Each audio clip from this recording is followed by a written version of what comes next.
was, as always, our theme song podcast by Colin Gow. It is appropriate for today. By the way, I'm Steve Shoney. I'm the city manager for the City of Upper Arlington. This is Darren Schulman. I did not lose my gig, apparently. No, you did not. We had Jackie Thiel on subbing for Darren last episode when he was out sick, so she did a fine job. Not fine enough, though, right? She did a fine job. I mean, we're still evaluating. We'll see how you do today. The only reason I agreed to let her sub in is that I wouldn't get kicked off my own show. Yeah. So I'm back. Well, but it is interesting that we had Colin Gow. Colin Gow's original band was a band by the name of Watershed. And we are here today on location. We went on location today to Watershed Distillery, and we are here with Greg Lehman. Greg, welcome. Thank you. Happy to be here. You say that now, but you haven't listened to our show yet, so you may. So you don't know quite what you're getting into. So we start every show off with something we call Start Bench Cut. Darren and I are both big sports fans. On some sports podcast somewhere I heard somebody do.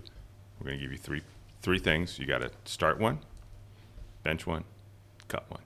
And the cut's like gone. Cut's gone. Cut, it's gone. One, you got to do it like you're doing it all the time on the bench. Okay, you get to pull it out sometimes. Cut, it's gone.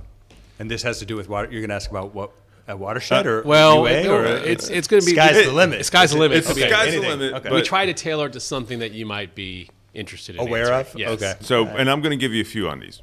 And I can use each one once, or I can. Start is like you're kind of doing it all the time. Yeah, The but bench It's like is- your starter. But you're going to read a bunch of stuff, and I can pick one, two. I can Yeah, pick. it's your We're bench going to is give gonna you wrap three three things. things. We're going to give you three things. Oh, and I have to use each one time. Yes. Oh, all right. All right. Neat, rocks, splash of water. Neat, bench. Rocks. I'm going to start. I have to remember the order here. Yeah. And splash of water, cut. Okay. Splash water's gone. Yep. All right. All right. Now, we always learn something from our guests. So, like, is that a personal preference, or do you have some sort of Totally a alcohol maker personal genius? preference. Okay. Personal preference. If I'm actually doing work here at the distillery, I have to use the water.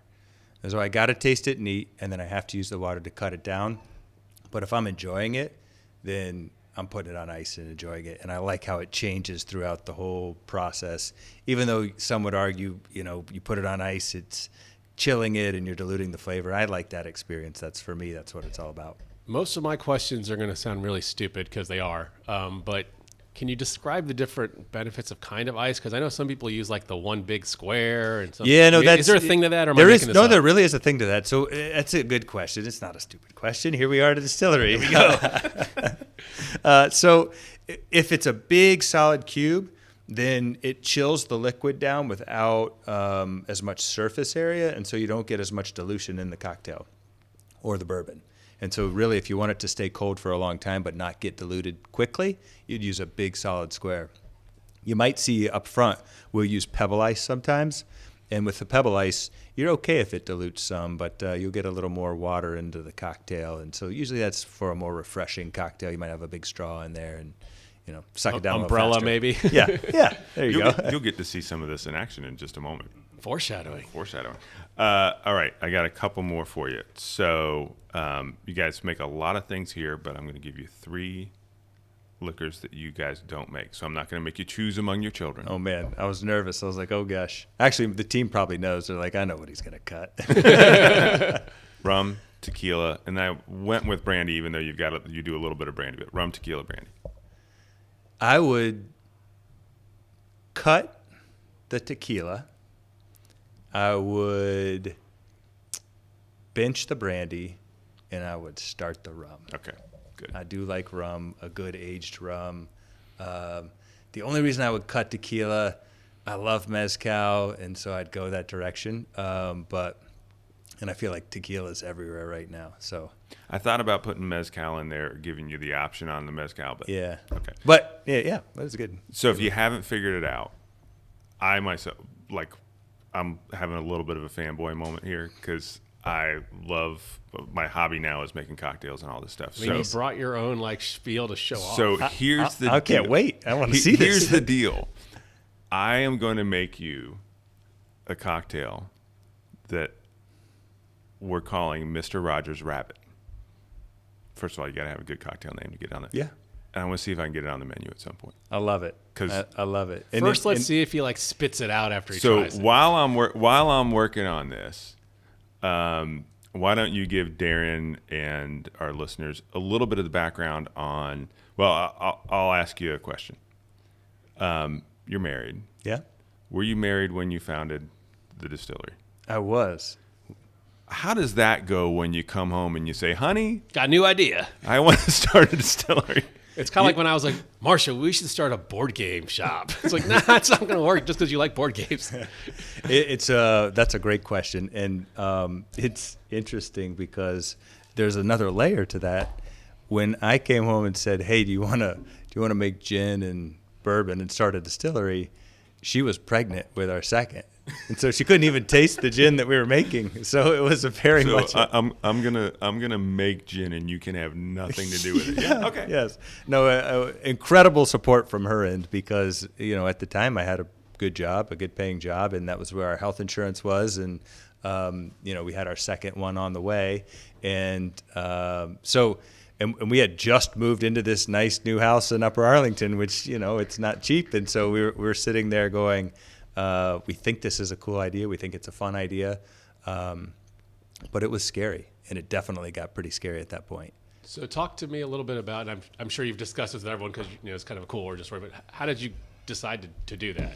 So I was nerdy about the small business idea and just I'm an entrepreneur at heart, and so I had looked at a few different business ideas and written some business plans, and nothing really was exciting and what I saw myself doing full time. And when I was in the pig industry, and so I'm driving to this pork farm up north. There's no pig farms in Columbus really, and so I'm driving outside to these small towns, and I'm on my way to a pig farm. And I thought of this idea based on some experiences I had that what if we made gin and bourbon right here in Columbus? And I called my future business partner, and I threw the idea past him and said, what if we made gin, bourbon? And his immediate response was, well, that's illegal. You can't just make it. And I was like, well, yeah, probably, but maybe there's got to be a way. Somebody's making it. And in that moment, we took 10 or 15 minutes trying to think just off the top of our head if there was any local or any smaller distillers. And, at the time, this is 2009, we could name some craft breweries. There were a number of craft breweries. That's like a thing now. Yeah. And so, but in 2009, there weren't any craft distillers that we could name. And so we thought, this is genius. Yeah. But then a quick Google search when I was done on the pig farm showed that there were a number of craft distillers already across the U.S. And you kind of had this moment of disappointment that we didn't think of the idea first, but at the same time, excitement that they weren't in Ohio and they were other places. I'm going to interrupt you for a... Oh, yeah.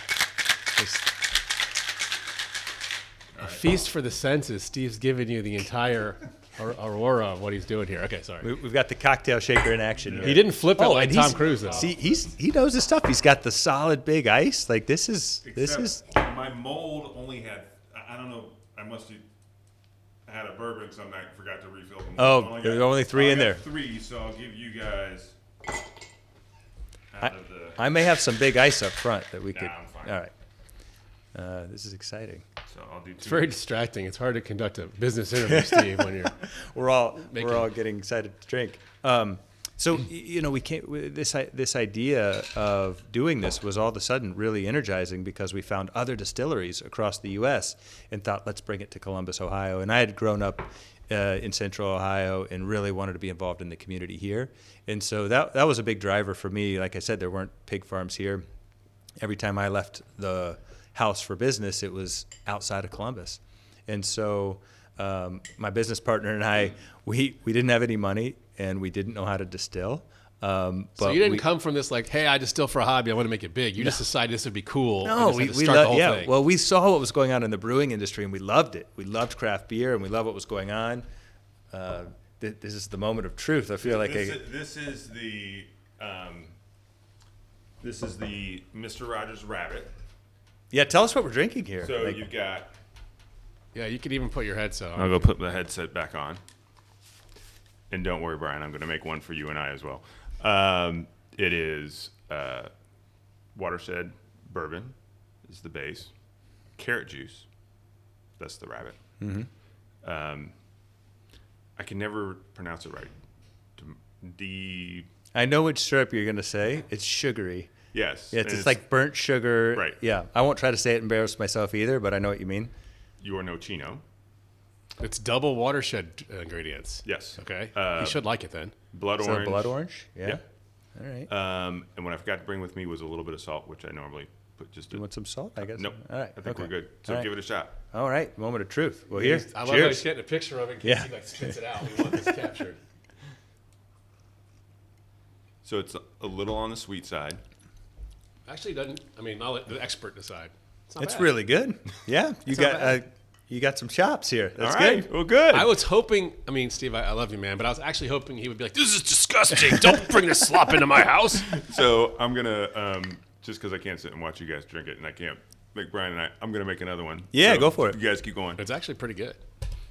So, as right. a, I know you weren't an expert before you started, but as someone who knows the business now, talk to me about what Steve's done here.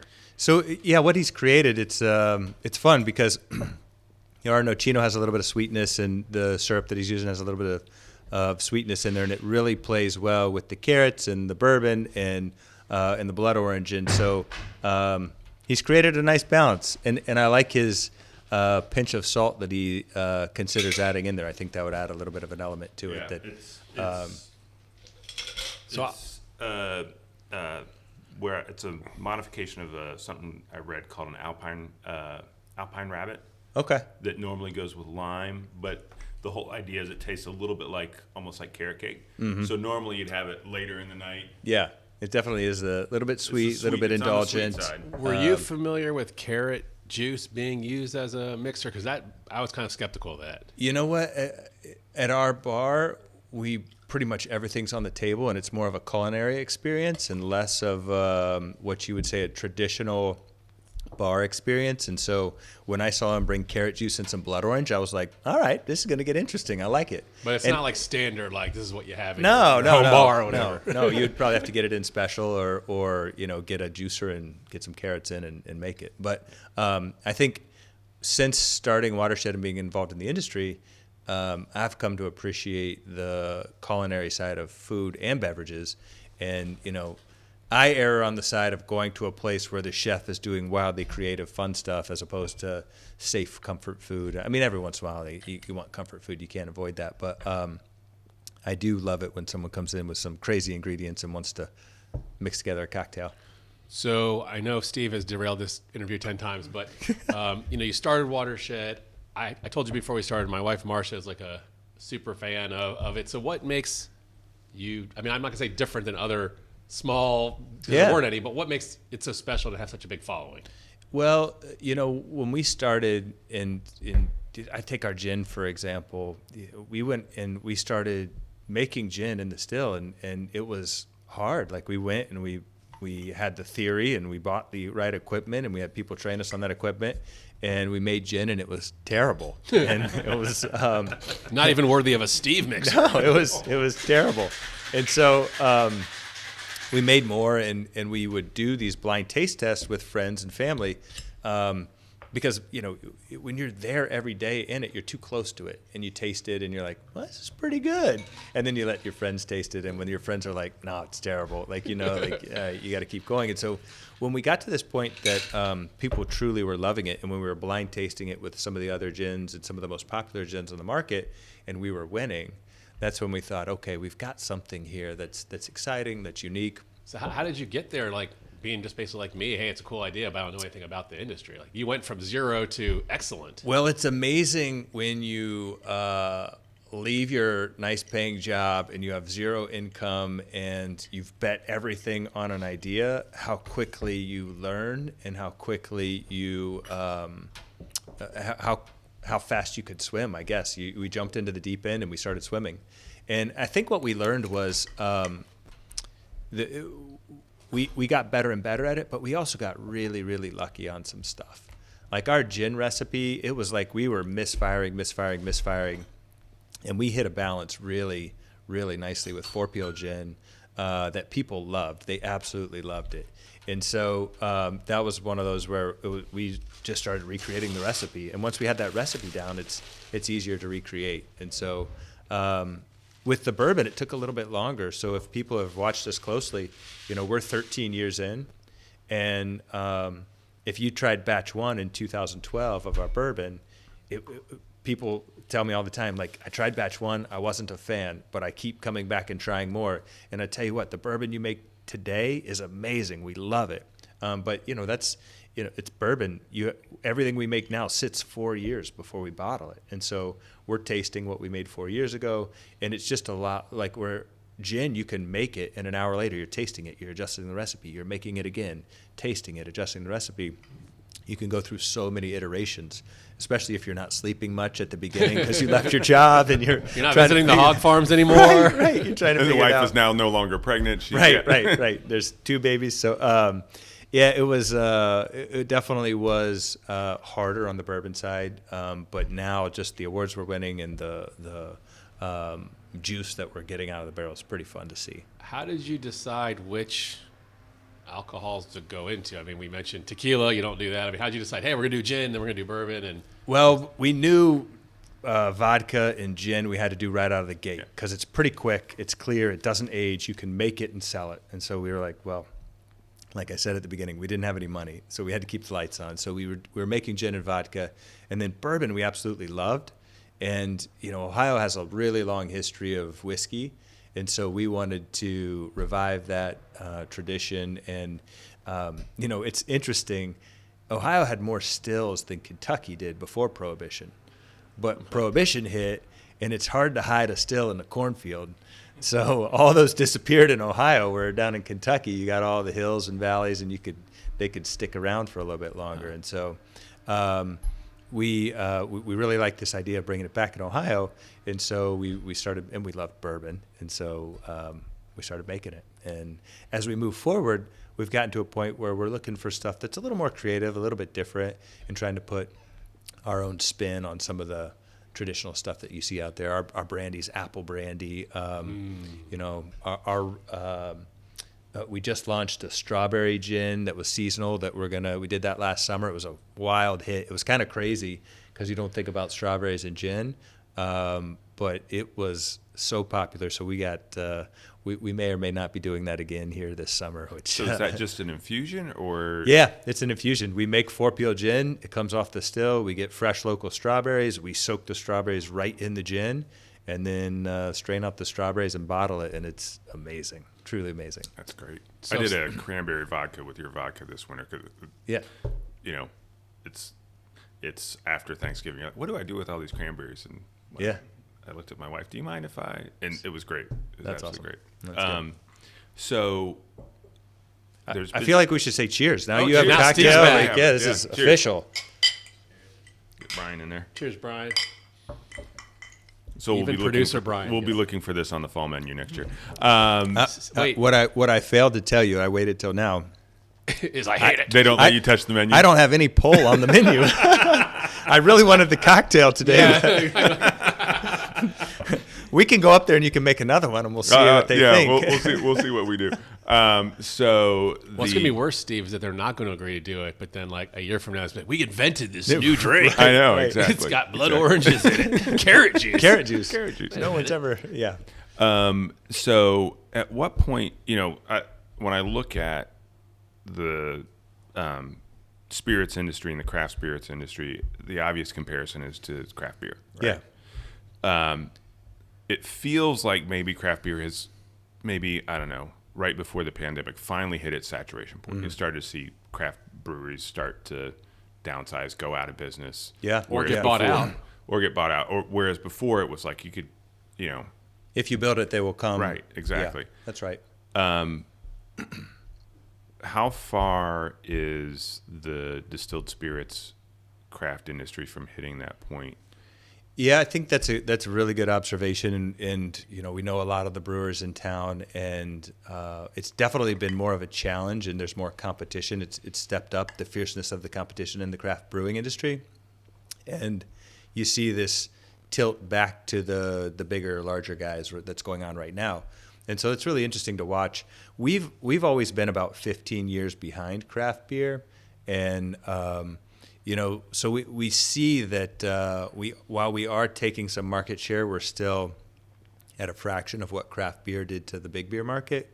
There's also some real subtle differences that people don't think about too often. So on the craft beer side, they came out with these new flavors that just were wildly different. So if you think about, growing up, we would watch commercials of Miller Lite and Coors Light talking about all the flavor they had compared to Budweiser.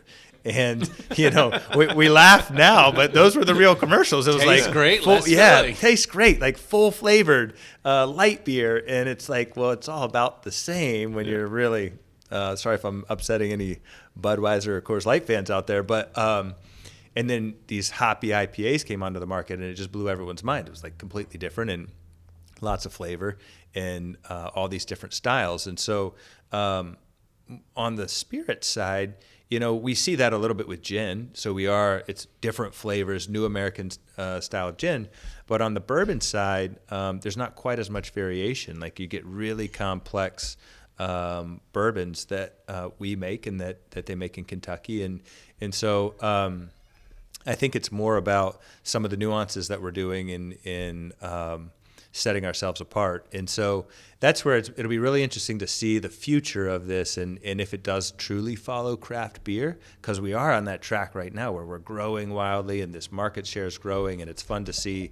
But, hey, we might hit a wall here soon. We'll see. Yeah, because it's interesting. As I look at it, you've got two big kind of financial differences, and it's barriers to entry both for the consumer and for the distiller, because, as you said, you got to let something sit for 4 years, and I can go out and buy a six-pack of something, and if I hate it, I'm out $12. If I buy somebody's bottle who's got kind of a cool label and a neat name, and I hate it, $50 I'm later. out 50. Yeah, that's right. That's real.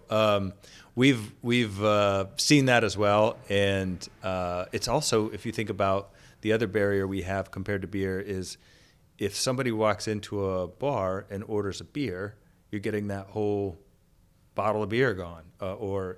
If the bar bought a six-pack, 6 people order, it's gone.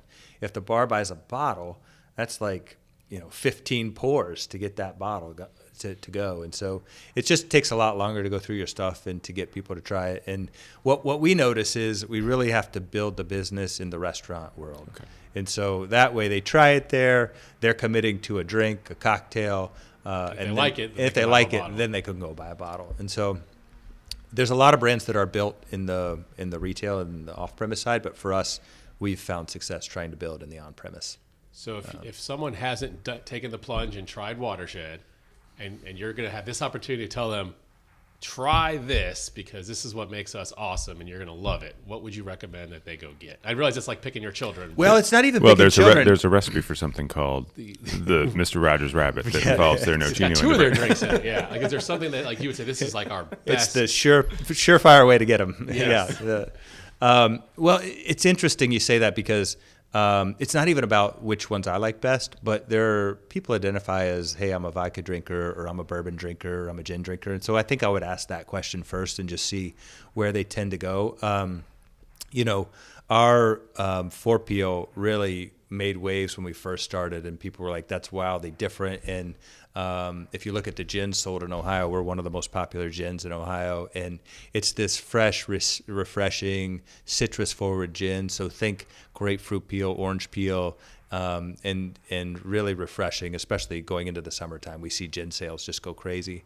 That said, our bourbon really has made all kinds of waves. It's winning awards. The people that know bourbon really well are pointing their finger at ours saying, this is amazing. Check out what these guys are doing. And so while that wasn't out of the gate there, it's there now. And so that's really, really fun to see and exciting to see. And then the third thing I'll mention is the vodka. And, we make this from corn. We make it from apples. I grew up just north of Columbus, and I went to Big Walnut High School. Okay. And had apple trees all over the property growing up. And so it's kind of a nod to our roots. And if anyone's driven down the road in Ohio, you've seen cornfields. And so really making that locally with some of the ingredients that we have here. And it is, I think, the one of the most popular Ohio vodkas out there. So we're really excited about those 3 products. And I think I would start based on your personal preferences with one of those 3. Having a distillery and a very wonderful restaurant, I could see that being something that you could eat, sleep, and drink. Both literally and figuratively in some ways. That said, when you get away from the business, when you get away from here, tell us about Greg outside of the distillery. Outside of Watershed? Yeah. Yeah, so we're open 7 nights a week for dinner, and our production runs 24/5 right now. So they're Monday through Friday, round the clock running. So there's always something going on here. But I do get away. My youngest is in 6th grade, so he's at Hastings, and my oldest is a freshman at the high school. Okay. And so they keep us very busy right now. They're both involved in different activities, and the experience there has been amazing, truly amazing. But when we get away, we have, with a few friends, we have a property down in southern Ohio, and so it's fun to get away and get out in the woods. And I could pull out my phone and show you. We have some trail cams. Oh, cool. And so, we're kind of addicted to seeing the different wildlife run past. And this last time we captured on one of the videos 3 coyotes together prowling around, and we've heard them out there. But have you gotten any bear on the cam yet? No bears. But as we're walking around at night sometimes, and you hear the coyotes going just a little, like even though they're probably skittish, it's just a little nerve-wracking, especially when they're in groups out there. But there's some bobcats, there's beaver, there's turkey, there's all kinds of stuff down there. We have a coyote theme going on our most recent podcast. We had Katie White, who's another resident, talking about how she hears the coyotes. She lives really close to the OSU farm, and she hears the coyotes over there like every night. That's at the farm. So I feel like they're getting a little bold too. We're hearing a lot about them getting bold. There's not anything we can do. Yeah, people are like the city should. Like, I don't know. You can't trap them. There's nowhere to take them. Right. If you yell at them and they run away, they're good. Yeah. If you yell at them and they hang out with you, that's that bad. means they're bad. Yeah. And if they start bringing an anvil around, really bad. I've been waiting for that one, and I got it. That's it. Oh, where we are, we're out in the middle. You snuck that in really well. Yeah. That was well done.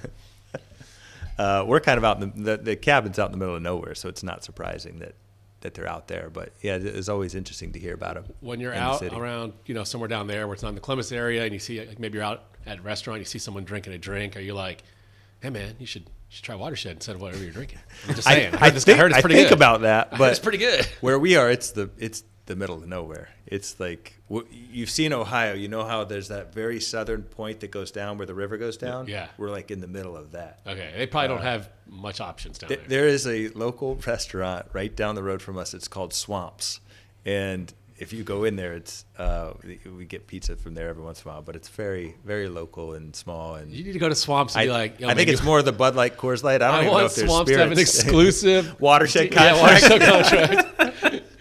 All right, I'll work on Swamps. That's my next goal. So I did more research on this one than I normally do, which normally it's like, hey, who are we talking to today? Is it true that you played professional volleyball? Yes, I see you sizing me up as you say that. You're like, this guy played volleyball? No. Yes, I did. I played at Ohio State, and they have an incredible program here, and we go over there. We were just there Friday with the boys, and Cavelli's an amazing place, and it's really fun to see, and it's great that it's right down the road from us. But I played here. I was fortunate to play on some really good teams here. And my senior year, we overperformed, and we got to the Final Four. And our coach was contacted after the season and said, hey, I'm interested if there were 2 of us that they wanted to come over there and play. Is this like the beach volleyball tour or like the AVP? No, this is indoor. I didn't know there was indoor league. Yeah, this is an indoor league in Switzerland, actually. And I mean, I loved beach. I played a ton of beach growing up, but I ended up signing a contract to go play in Switzerland. So I had a job lined up and everything. So the volleyball season ends in May. And so May of my senior year, about to graduate and start this job with Lucent Technologies, which this was before Lucent was Yeah. bad. This is when Lucent was on top of the when it was world. good, yeah. It was good. And I got this contract opportunity to make almost no money but play volleyball in Switzerland. And, Oh, and yeah, I, you're doing that. I did it. And I was like, I bailed on it. And, as soon as I did that, Lucent just went downhill. Because you didn't show up. Because I didn't show up. The whole plan just crumbled. Yeah, so, no, it ended up being the greatest decision ever for me. And I had a 2-year contract, got traded after year 1 to a better team. And the second You have year. to feel pretty good that someone traded you. Like, not Well, only did you get good or bad, signed, I don't know. I even spin if it they- now as good. even but, if they dumped you, someone else was but willing someone to take picked me you. up. Yeah. Yes. Yeah. So the second year there, we lived right at the base of the Alps above a bakery. And it was amazing. We just had the best time. Suddenly and- you couldn't jump as high. 'cause yeah, you'd- yeah, no, it definitely you hurt put the on a little bit, performance. yeah. But my wife and I lived over there at the time, and we were kind of like about halfway through the season. We knew like, all right, this is the last season here. Let's just have fun, and it was that. We had a great time, and friends came over and visited, family came visited, and we ran around Switzerland and got to see a lot of Europe. So it was So fun. you've admitted that you can't make Steve's dream a reality with his drink, but you can make a dream come true today. The city does have a volleyball league team that plays, and we won like 1 game over 3 seasons. And you are a UA resident, so we would happily have you join our squad as our ringer.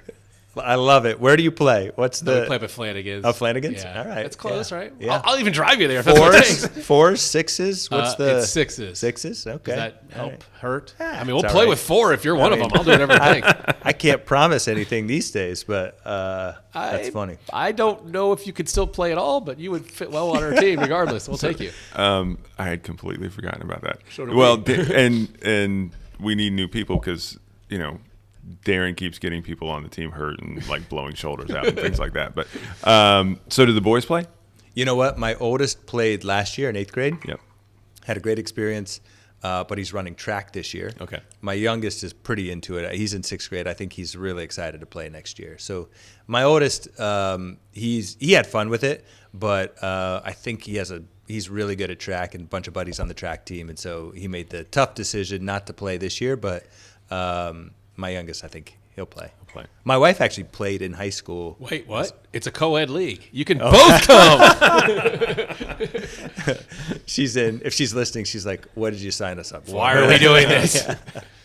The problem, like, I can go out and have fun and play. She doesn't turn it off. Like, she'll play 100%. Oh, that's what Like, we need. Yeah, and she's diving. Like we It's play on in the sale. yard Yeah, sometimes, it's and she happening. dives, and I'm like, Lee, what are you doing? Like she's like, sorry, I can't turn it off. Lee, if Like, you're listening, you are welcome on our team. Even if your husband bails, we'll take you.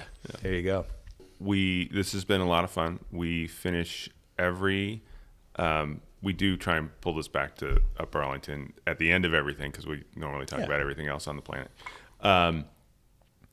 We ask all of our guests 2 questions.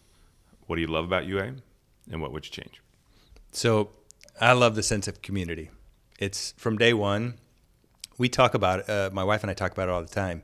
You look at all these houses and you pick a house and you look at all these different neighborhoods, and we picked this, house in UA and moved in, and the street that we live on, we had this backyard with a patio and all this stuff. Well, we ended up building a fire pit and a patio out front because we're just out front all the time. There's so many kids on the street. Our kids love it. The experience at the school district, it's just been kind of the best, better than we could have imagined. And so that sense of community, and then the support for the business as well. We're kind of sandwiched here between Arlington and Grandview, but we just feel tremendous support from the community on the business side too. And I look at Jack is on the band, and just that whole experience. I think it started his high school career off right, being a part of that before school, and it's just been at every stage when they graduated from Wycliffe and went to Hastings, graduated from Hastings and went to the high school, you're nervous because it's like, oh, it was so great there. Is it going to continue? And it's just been fun to see it continue, and they've had a great experience. So that sense of community has been special. The thing I would change, this comes back to what industry I'm in and where I am, but I love local independent restaurants. And so I think, how do we get more of those in UA? How do we continue to build that up? And I've seen some good stuff happen on Lane Avenue, and that's fun to see. But I think, that's where my head is, like, continue to push that. And so, yeah. Yeah, it's a challenge. That side of it's a challenge because it's one of these things where the downfall of doing as well as we're doing in terms of, there's 11 or 12 places on Lane Avenue where you can get a drink with dinner, which, I moved to UA 17 years ago now. And that was not the case 17 years ago. Mm-hmm. But what I think we're going to struggle with is that attractiveness then, because it's not an urban market or kind of a downtown market, makes people think, oh, well, that's not where I want to be as kind of a authentic local kitchen. And I think we need to do a better job of getting out and saying, hey, there's these opportunities to come in, do something unique and local in this community. We'll totally get behind you. Yeah. And you see that with some of the places that are there on Lane. And no, that's right. And there's part of me that thinks, I've been here, we've been here 13 years now, and part of me remembers the history too much. And if you look today and you look close, you're right. There's a lot. Like the ramen is great. Yep. You got Brassica. You got Cameron has a place there. You got So Plated. Yep. There's some really good options that have come in. And then you can never forget. What's more wholesome than Carsone? Yeah, no, you're right. Like I know I'm forgetting others, but there's some great options that have come in. So I don't want to. But I think in my mind, I'm like way into that industry. So I'm like, yeah, let's keep going. Here we go. We got a good thing going. How do we keep it going? So when you go back down to your house and you go to that place that you're going to sign the contract with, what's it called? Stumpy's? Shorties? Swamps. Swamps, UA. Can you get them to see if they want to start a branch up in UA? Yes. Swamps is going worldwide, starting with UA. I will say, I also think that once everything opens at Kingsdale, there's a couple of underutilized places that are kind of around there. Yeah. That hopefully, the spot where it was Yabo's and then it was Barra. And it's we're always scratching our head because I don't know why that doesn't work there, but something should work there, something great. Or maybe it should just be Watershed's second kitchen. There you go. And tasting room. Don't forget that part. No. I assumed that was coming with it. That would be walking distance from my house, which would be ideal and problematic at the same time. I like that. A Watershed, a satellite location. Yeah. We could partner with Swamps. Yeah, Swamps take over. Yes. Swamps and Watershed. Swamps and Watershed. Oh man. Yeah, that could be pretty interesting. So we've committed him to lots of things this week, none of which we're going to be able to hold him to. No, we're not. But what I can do is say thank you for being on the podcast. This was great. It was a lot of fun. I appreciate you taking the time out of your day and indulging my little desire to make a cocktail. Well, thanks for having me on. I've been on a couple podcasts, and this is the first one where I've ever been made a cocktail on. So thank you. You guys this is new territory. See? You can come back anytime and make cocktails and we'll talk, and this is amazing. He's going to be like, I just got to schedule some more podcasts. just to be clear to all of our future podcast guests, unless you have a distillery, I am not making you a cocktail. You should definitely lobby for the cocktail. It's worth it. It's great. Right. Oh, good. All right. Thanks, Greg. Appreciate it. Thanks so much. Thank you.